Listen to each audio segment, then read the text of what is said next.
ku danna subscribe sannan ku danna alaman ƙararrawa.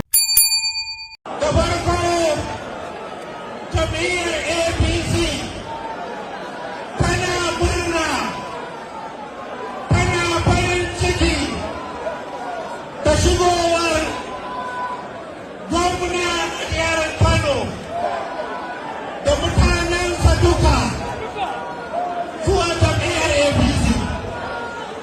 Muna yi maka barka da zuwa, muna yi maka marhabi, kuma muna yi maka jambama.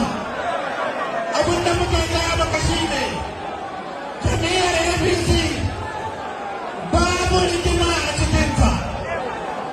Na tattauna da manya-manyan shugabanni na APC a jihar Kano wanda suka yi takara 2023 na gwamna da mataimakin gwamna.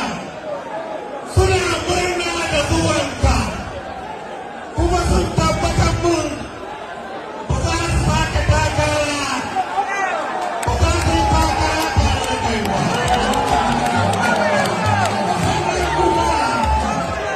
Sannan kuma sauran masu bukata wanda suka so su yi takara APC sun tabbatar mun cewa sun ajiye bukatar su sun bar maka.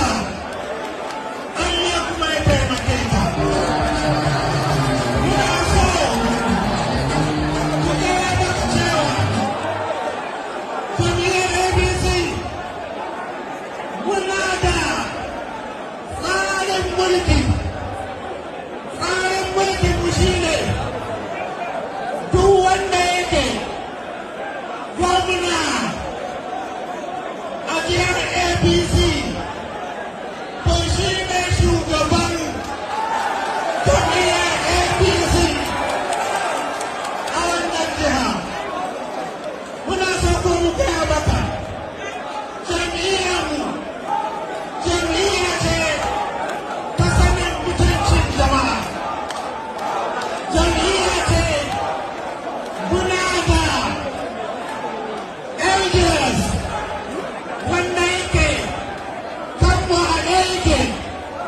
Ko muna tabbatar maka idan Allah ya yarda za mu samu babban nasara a zaɓe mai zuwa jihar Kano.